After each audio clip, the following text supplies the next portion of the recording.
Faith with Creighton's Wildflowers, and today seems like a good day to make an arrangement just because it needs to be made. Not because there's an order for it, and not because there's somebody waiting for it, and not particularly because I care whether it sells or not, just because I want to make something pretty. So I've found myself a little bit stuck lately, and I'm having a hard time being creative. And one of my friends taught me this really cool Zentangle thing where you're basically just doodling until it feels right. So I've been trying to do that a little bit, not necessarily drawing a thing or making a thing, just doing something because it needs to be done. So that's what we're gonna do today, because I got in these really fantastic flowers from Creekside Flower Farm today and Bloom On Flower Farm, not the carnations, those were mine. And then I went and picked the last of the summer hydrangeas from the flower shop's yard, and then I had this really fantastic bowl. So I'm gonna put it together in a practice of just making something pretty to make something pretty. So hang out with me if you'd like to. So I just brought these in from the yard and stuck them into a flower frog that was my grandmother's, because she was the kind of cool person that had flower frogs. And I've created kind of my own flower frog, less awesome than my lotus one from my grandmother, using some plastic chicken wire. Kind of my thought process here is it's more sustainable, more environmentally friendly to use something like this that can be reused, and keeping the flowers in water instead of in that flower foam, I think makes them last a little bit longer, personally. And if you put enough of the foam in, or enough of the chicken wire in, and enough other stems, things stay where you put them. Unlike your household when your children are small, because nothing stays where you put it in a house with small people, right? So these are some fantastic dahlias that came from Creekside this week. We absolutely love supporting our local flower farmers because, well, we are local farmers. My husband and I are 4th generation farmers. So when I'm not a florist, I'm at home on my farm. We raise beef, grass-fed beef, and we raise hay. And we raised 3 kids together. And now I'm a grandmother. My kids live on the farm with us too. So, supporting our local flower farms, just helping stimulate the local economy. And plus, I mean, look how fantastic that is. The texture is amazing, the color is fantastic, and I didn't have to pay to ship that in from somewhere. I just stopped at Creekside on my way into work this morning, and they gave me a bucket full of flowers. So, sort of the best part, you know? So this is an amaranth. This one came from Bloom On. Bloom On is a flower farm that we became acquainted with last year. They are out in,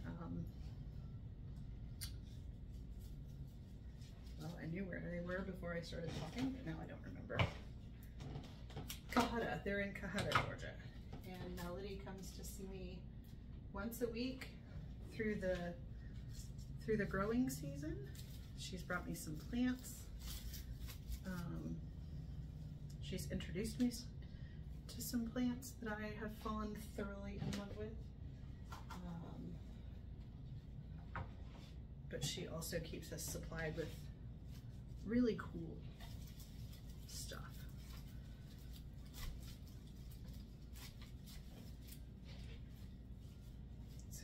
This is a particularly drapey amaranthus, which I'm kind of loving.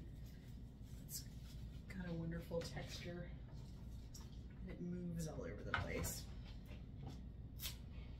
And these dahlias last week, Melody brought me some Cafe au lait dinner plate dahlias that were just, like, they were as big as my head. They were phenomenal.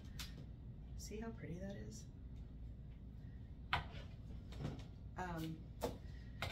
These are not the dinner plate dahlias. These are a little bit more usable. I took the dinner plates home. I bought one for each of us, each of the girls that work here. Gage didn't get one, but I don't think he minded too terribly much. But anyway, we just enjoyed them on our tables because they're so big that they just don't need anything added to them. They're kind of perfect on their own. And then these wispy little guys are Cosmos. And they've been a lot of fun to play with this year. They just sort of move their own way and do their own thing. And I am kind of in love with them. I think the Cosmos season is coming to a close. I know Zinnia season is getting close to being over with. But that's okay because there will be something new coming in to take its place. And that's pretty okay too.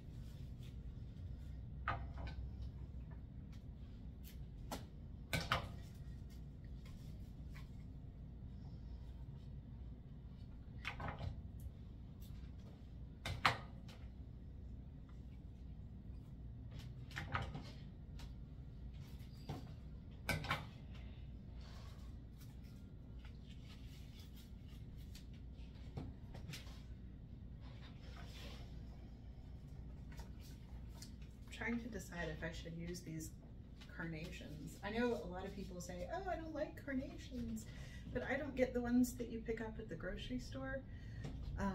We have a standing order of, they're called vintage carnations, and that's not vintage because they are old, it's vintage because the colors are the old-fashioned colors.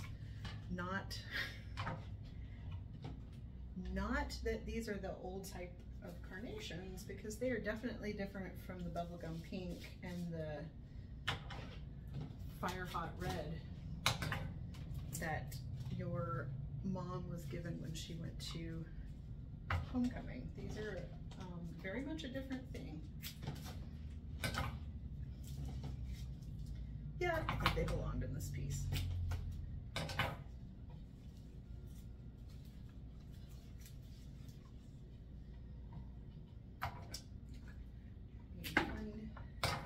Down in this little hole down here. I love the way that the hydrangeas have changed colors through the season. We harvested them all through the season, and at some parts they were pink and green, and now they're this fantastic kind of antique-y red color. There were purples and burgundies. So this foliage that I'm using is a dry product, because sometimes I buy too much of something and then what do you do with it? But we tinted it with some burgundy and some copper, and I thought those little splashes of color would be pretty in here.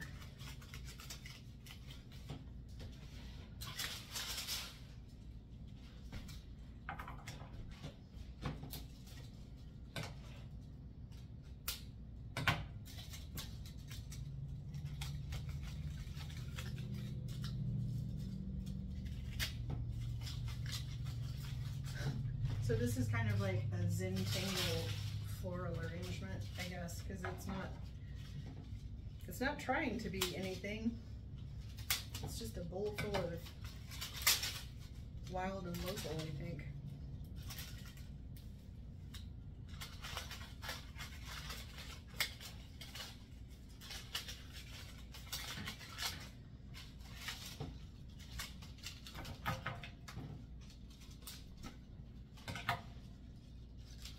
And I pulled out all this extra stuff too. I have dried pods and pomegranates, and I just don't think this needs it. I think that's finished just the way it is.